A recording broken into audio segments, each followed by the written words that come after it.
નમસ્કાર, આપ જોઈ રહ્યા છો ન્યૂઝ 18 ગુજરાતી. હું છું સિદ્ધાર્થ ધોળકિયા. મહારાષ્ટ્રમાં મોટી રાજકીય ઉથલપાથલ. ન્યૂઝ 18 ગુજરાતી પાસે એક્સક્લુઝિવ માહિતી. મહારાષ્ટ્રના 24 એમએલએના phone not reachable. Eknath Shinde સહિત શિવસેનાના 24 એમએલએમાં 5 મંત્રીઓ, 1 એનસીપીના એમએલએ સામેલ. રાજ્યમંત્રી અબ્દુલ સદનો સત્તાવાર ફોન નોટ રીચેબલ છે. રાજ્યમંત્રી શંભુરાજ દેસાઈ, મંત્રી સંદીપાન ભુમરે, એનસીપી એમએલએ માણિકરાવ કોકાચે નોટ રીચેબલ. તો કુલ મળીને 24 થી 25 ધારાસભ્યો છે કે જેઓના ફોન નોટ રીચેબલ આવી રહ્યા છે. સૌથી વધારે મહત્વની વાત એ છે કે આંકડો 30 થી પણ વધી શકે છે. જે જાણવામાં આવી રહ્યું છે તે પ્રમાણે આંકડો 30 થી પણ વધી શકે છે. આજે નામ સામે આવ્યા છે તેમાં એકનાથ શિંદે, અબ્દુલ સત્તાર રાજ્યમંત્રી, શંભુરાજ દેસાઈ, પ્રકાશ આપ્ટીકર સહિત અનેકના નામ છે. સુરતથી આ મહારાષ્ટ્રની સુરત બદલવાનો જે પ્રયાસ થઈ રહ્યો છે, ન્યૂઝ 18 સંવાદદાતા કીર્તેશ અમારી સાથે જોડાયેલા છે. કીર્તેશ, હજી જે આંકડો છે તે 10-11 ધારાસભ્યોનો છે, પરંતુ એક તરફ જે રીતે એકનાથ શિંદે કહ્યું છે કે આંકડો 30 થી વધુ છે, તો સુરતમાં વધુ હલચલ થઈ શકે છે ટૂંક સમયમાં.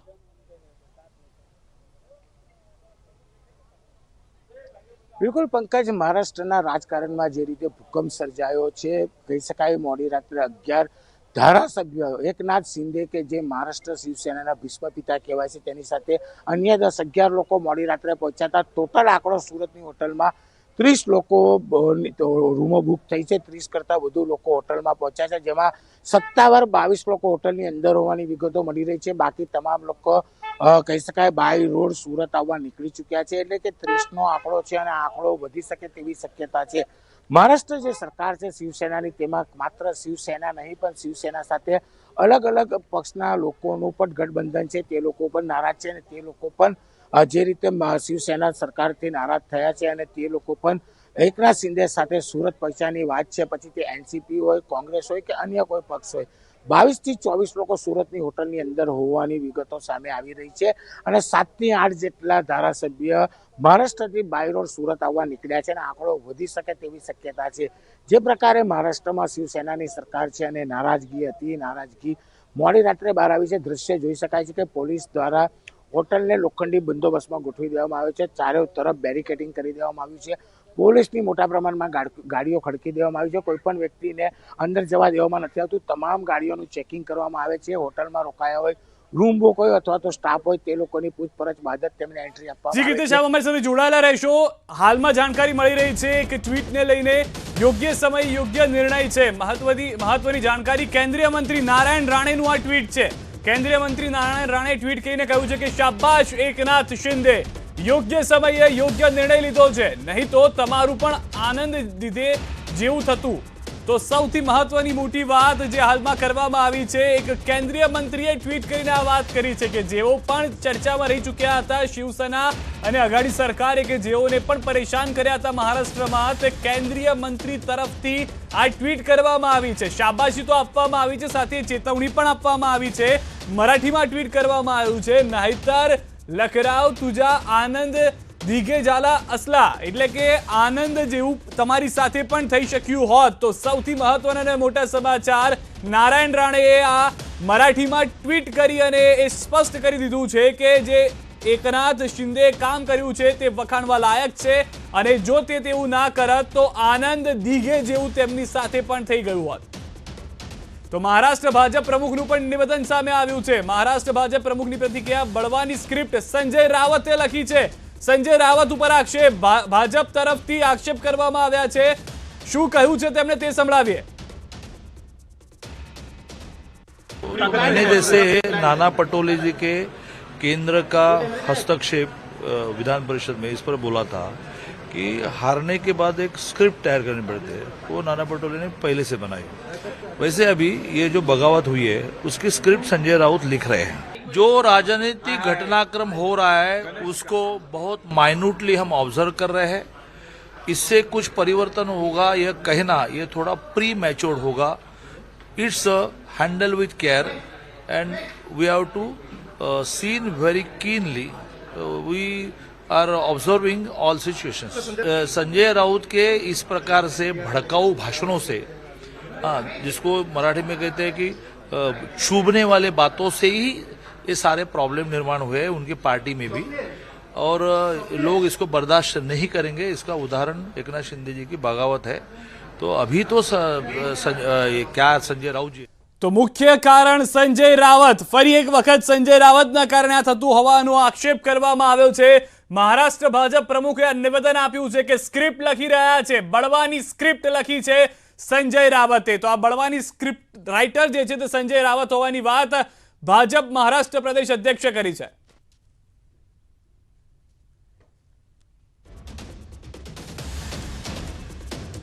એક તરફ કેન્દ્રીય મંત્રી ટ્વીટ કરીને શાબાશી આપે છે એકનાથ શિંદે કે જેઓ તેમના ધારાસભ્ય સાથે સુરત ગુજરાતમાં આવ્યા છે।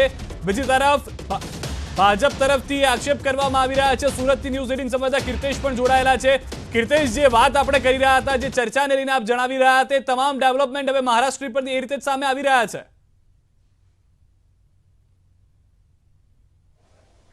બિલકુલ પંકજ, મેં પહેલા જ કીધું કે બપોરે 2 વાગતાની સાથે જ આ સમગ્ર મામલે મોટા ઘટસ્ફોટ થાય તેવી શક્યતાઓ છે। કારણ કે મહારાષ્ટ્રની રાજનીતિમાં ને તેમાં પણ શિવસેના પાર્ટીના ભીષ્મ પિતા ગણાતા શિંદે કે જે રીતે નારાજ થયા છે, દ્રશ્ય સીધા જોઈ શકાય છે કયા પ્રકારે બેરિકેડિંગ કરવામાં આવ્યું છે।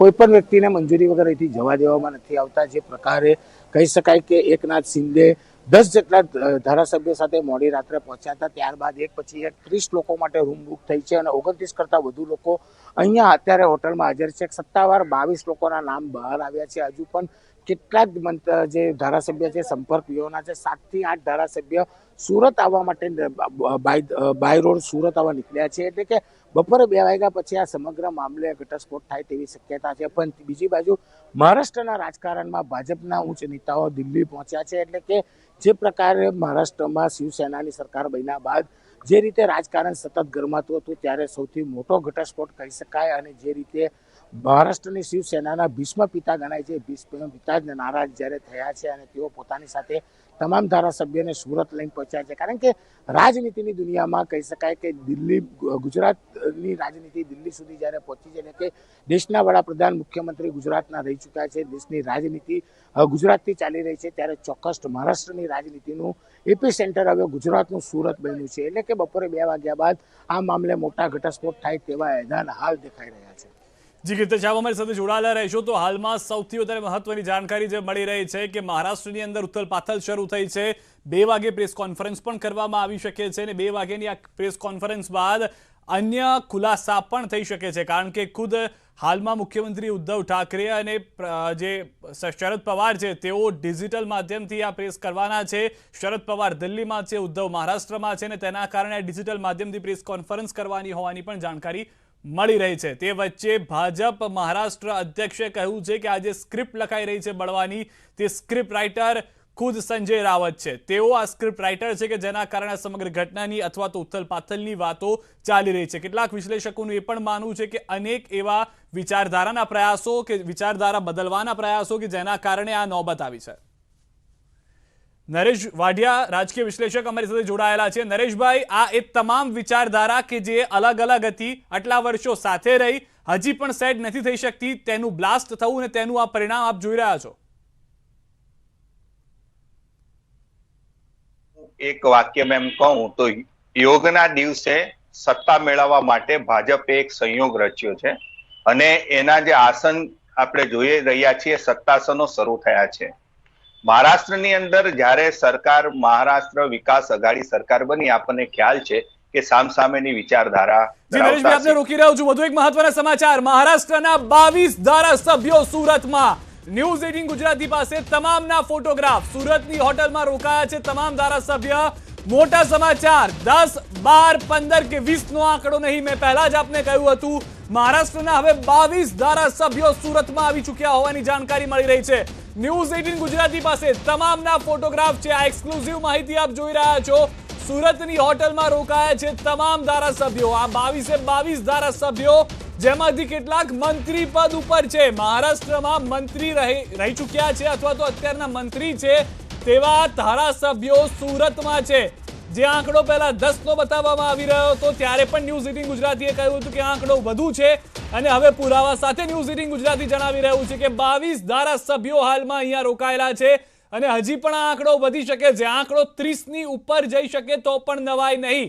આ 22 મહારાષ્ટ્રના ધારાસભ્યો કે જેઓ તસવીર સાથે આપ જોઈ રહ્યા છો, આ 22 ધારાસભ્યો હોટલમાં રોકાયા છે. હોટલ પાસેથી પણ અમને માહિતી મેળવી રહ્યા છે. સાથે જ અમારા સંવાદદાતા જે ગ્રાઉન્ડ ઝીરો પર છે તેઓ પણ જાણકારી આપી રહ્યા છે. વધુ માહિતી મેળવીશું. ન્યૂઝ 18 સંવાદદાતા ગીતા અમારી સાથે જોડાયા છે. ગીતા, જે 22 ધારાસભ્યો મહારાષ્ટ્રથી આવ્યા છે સુરતમાં, તમામની એક્સક્લુઝિવ જાણકારી ન્યૂઝ 18 ગુજરાતી પાસે છે. જી બિલકુલ, સૌ પ્રથમ વખત ન્યૂઝ 18 તસવીરો સાથે ધારાસભ્યોના નામ સાથે આ વિગતો પ્રસારિત કરી રહ્યું છે. સવારથી જે મુદ્દે મહારાષ્ટ્રના રાજકારણમાં ઉઠાપટક થઈ છે, ધમાચકડી મચી છે, તે 22 નહીં પરંતુ 23 જેટલા ધારાસભ્યોના ફોટોગ્રાફ્સ હાલ આપણે ન્યૂઝ 18ની સ્ક્રીન પર દર્શાવી રહ્યા છે. એકનાથ શિંદે કે જેઓ મહારાષ્ટ્ર સરકારના કેબિનેટ મંત્રી છે, તે નારાજ મંત્રીના સહયોગમાં આ તમામ ધારાસભ્યો હાલ સુરત ખાતે પહોંચ્યા છે. બપોરે 12 વાગે તેઓ પ્રેસ કોન્ફરન્સ કરનાર હતા.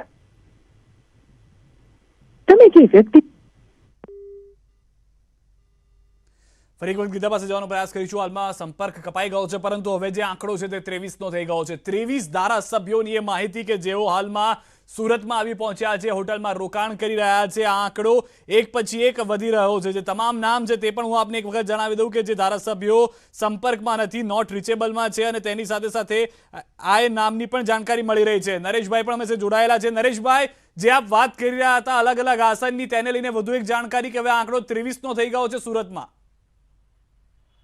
હા, એટલે જે પ્રકારે સવારે 12ની વાત હતી ને અત્યારે 23 ધારાસભ્યોની સંખ્યાની તમે વાત કરો છો, એ જોતા સિદ્ધાર્થ હવે મહારાષ્ટ્ર સરકારનું પતન નિશ્ચિત થઈ ગયું હું માનું છું.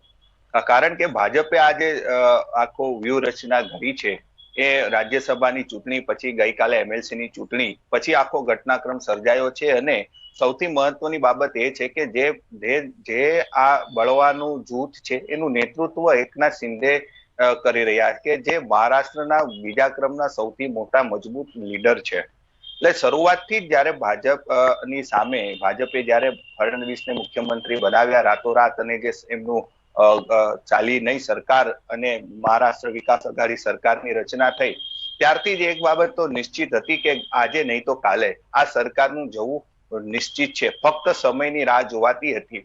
આની અંદર એક બાબત એ છે કે હું સ્પષ્ટપણે શિવસેનાને આમાં જોઈ રહ્યો છું કે શિવસેનાએ જે પ્રકારે એના એક મોટા નેતાની અવગણના કરી એનું આ પરિણામ છે. અને બીજું વિચારધારા, થોડા પાછલા નજીકના ભૂતકાળમાં જઈએ તો શિવસેનાનું એક વિચારધારા કટ્ટર હિન્દુત્વની રહી છે. જ્યારે ભાજપ ખુલીને વાત નહોતો કરતો ત્યારે બાળા સાહેબ ઠાકરે હિન્દુત્વને લઈને ખૂબ જ આક્રમક રીતે પોતાની વાત રજૂ કરતા હતા. એ શિવસેના પક્ષ જ્યારે કોંગ્રેસ અને એનસીપી સાથે જોડાય ત્યારે સ્વાભાવિક છે, ઠીક છે, સત્તા મળી એટલે શિવસેનાના કેટલાક ધારાસભ્યો એની સાથે જોડાયેલા હતા, પરંતુ નજીકના જ હમણાં ભૂતકાળમાં આપણે જે મસ્જિદ પર લાઉડસ્પીકરની વાત હતી અને એની સામે મનસેના રાજ ઠાકરે આંદોલન પર ઉપાડ્યું, અને પછી જે નવનીત રાણા સાંસદનો જે ઘટનાક્રમ સર્જાયો ખૂબ જ સંકેતનો હતો કે જે સરકાર અત્યાર સુધી હિન્દુત્વની વાત કરતી હતી એ 180 ડિગ્રી ફરીને વાત કરે છે. એટલે ભાજપ, અને આપણને પણ એ પણ ખ્યાલ છે કે નવનીત રાણાને ભાજપનું ખુલ્લું સમર્થન હતું. એટલે જે પ્રકારે ઘટનાક્રમ થયો એટલે એ શક્ય જ હતું કે ગમે ત્યારે જાય. હવે કસોટી થવાની છે શરદ પવારની.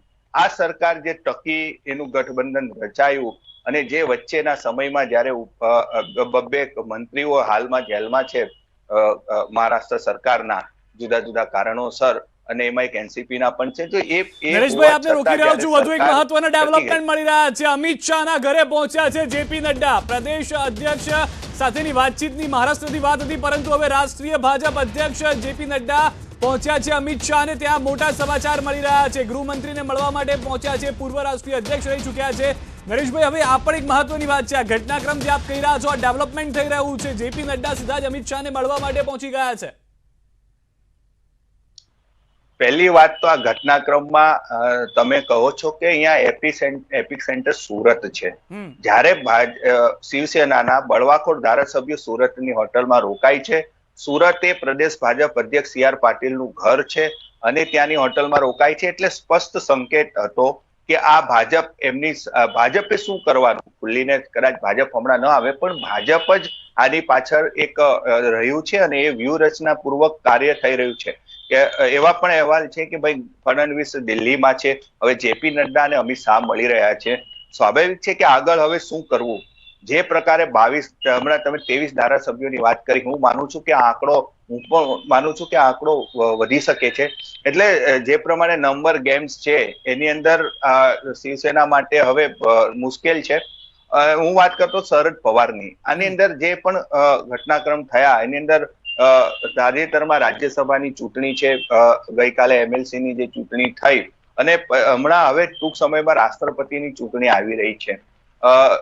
એ ચૂંટણીમાં શરદ પવારે વિપક્ષના ઉમેદવાર તરીકે તો રહેવાની ના પાડી, પણ મમતા બેનર્જીની આગેવાનીમાં જે પણ કઈ મોરચો જે પણ વિપક્ષની એકજૂટ થવાની વાત છે એમાં શરદ પવાર પણ એક મુખ્ય ભૂમિકામાં રહ્યા છે. હવે એ જ વ્યક્તિ જ્યારે એના જ સ્વરાજ્યની અંદર આ મુશ્કેલી આવે ત્યારે સ્વાભાવિક છે કે રાષ્ટ્રપતિની ચૂંટણી કે એને સરકાર બચાવવી, એ બંનેમાંથી એને એક મોટો વિચાર કરવાનો રહેશે. આ સરકાર કેટલી, હવે પ્રશ્ન એ છે કે સરકાર જવાનની ઉલટી ગણતરી શરૂ થઈ છે. કેટલા દિવસમાં થશે, ક્યારે થશે, એક જોવાનું રહેશે.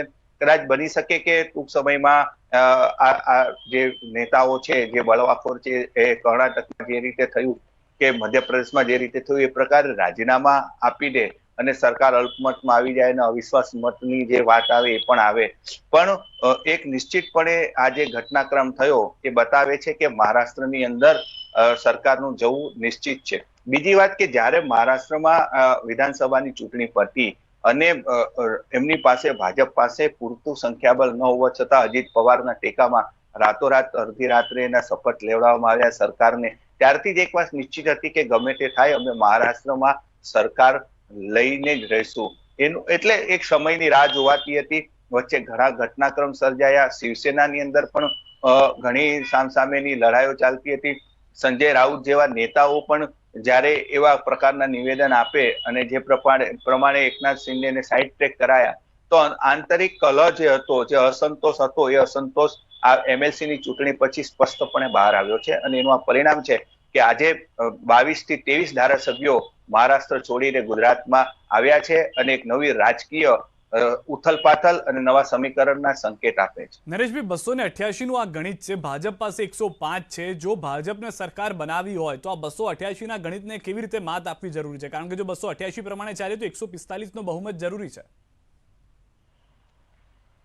બની શકે. હું એવું માનું છું કે એમની પાસે 178 જેટલું અત્યારે સંખ્યાબળ છે આઘાડી સરકાર પાસે, અને 105 છે.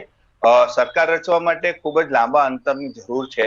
પણ સરકાર અલ્પમતમાં આવી જાય અને કદાચ એનું મધ્યસત્ર ચૂંટણી પણ આવી શકે.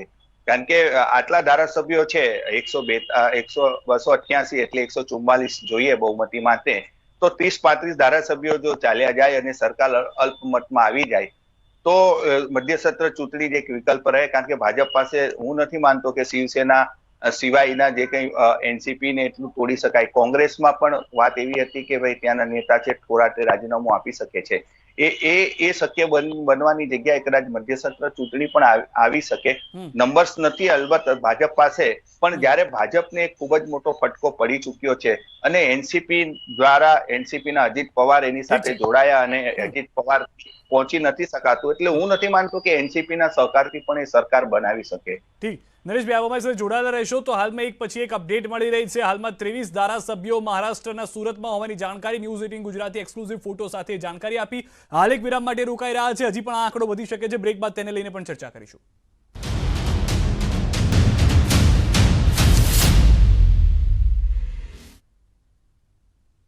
વિરામ બાદ આપનું સ્વાગત છે. તો મોટા સમાચાર જે રીતે મળી રહ્યા છે, ભાજપ મહારાષ્ટ્ર અધ્યક્ષે કહ્યું છે કે આ જે બળવો થઈ રહ્યો છે તેના સ્ક્રિપ્ટ રાઇટર સંજય રાવત છે. નરેશભાઈ, ટૂંકમાં જો આપ જણાવી શકો કે આ ઇશારો સંજય રાવત પર કેમ કરવામાં આવ્યો છે, કેમ બળવાખોર તરીકે સ્ક્રિપ્ટ રાઇટિંગમાં તેમનું નામ આપવામાં આવ્યું છે? ટૂંકમાં સમયની કમી છે. જે પ્રકારે સંજય રાવતનું છેલ્લા કેટલાક સમયથી આખું એમનું જે વ્યક્તિત્વના જે પણ એમના વિચારો રજૂ થતા, કે એમના જે નિવેદન આવતા હતા, એ સ્પષ્ટપણે એવું હતું કે સંજય રાવત જ જાણે કે સરકારના સૌથી સર્વેસર્વા હોય એ પ્રકારે એમની એક ભૂમિકા બની રહી હતી. એટલે અત્યારે જે ભાજપના નેતા કહે છે એ કારણસર કહેતા હોય એવું મને લાગે છે. અને બીજું કે સંજય રાવત પણ શિવસેનાના એટલા જ મોટા મજબૂત નેતા છે, એટલે એને આખા કટઘરામાં કરી ને ભાજપ એવું પણ સાબિત કરવા માંગે છે કે પણ જે પણ કંઈ થયું એ શિવસેનાના અંદરના કલહને કારણે થયું છે, અમારી તો કોઈ એની અંદર કોઈ ભૂમિકા જ નથી. એના માટે આ પ્રકારનું એમને નિવેદન કર્યું છે. આભાર નરેશભાઈ, આપ અમે સાથે જોડાયા, આપનો કિંમતી સમય આપ્યો. તો મહત્વના સમાચાર અને સૌથી વધારે મહત્વની વાત જે જાણકારી મળી રહી છે, 23 જેટલા ધારાસભ્યો જે ફોટો સહિત જાણકારી ન્યૂઝ 18 ગુજરાતી પર આપે જોઈ કે જે મહારાષ્ટ્રના ધારાસભ્યો સુરતમાં આવ્યા છે. જે તસવીરો, જે દ્રશ્યોમાં આપ વ્યક્તિને જોઈ રહ્યા છો તે છે એકનાથ શિંદે, કે જેઓ સૌથી વફાદાર ઉદ્ધવના માનવામાં આવે છે, શિવસેનાના સૌથી વફાદાર માનવામાં આવે છે તે વ્યક્તિ હાલમાં સુરતમાં છે. તેમની સાથે 30 જેટલા ધારાસભ્યો સંપર્કમાં હોવાની વાત છે. તમામ ધારાસભ્યોના નામનું લિસ્ટ આપ જોઈ રહ્યા છો કે કોણ છે સંપર્ક વિહોણા, કે જેઓના ફોન હવે આઉટ ઓફ રીચ થઈ ગયા છે, પરંતુ આ ફોનમાં એક જ નંબર છે, એકનાથ શિંદે. કેટલાક લોકોએ શિવસેનાના જે ધારાસભ્યો છે તેઓએ ડીપી બદલીને એકનાથ શિંદેનો ફોટો વોટ્સએપમાં મૂકી દીધો છે.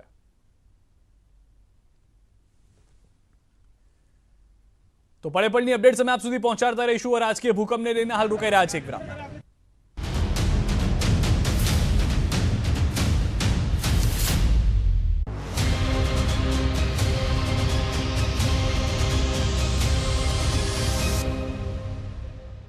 થી મળી રાહત.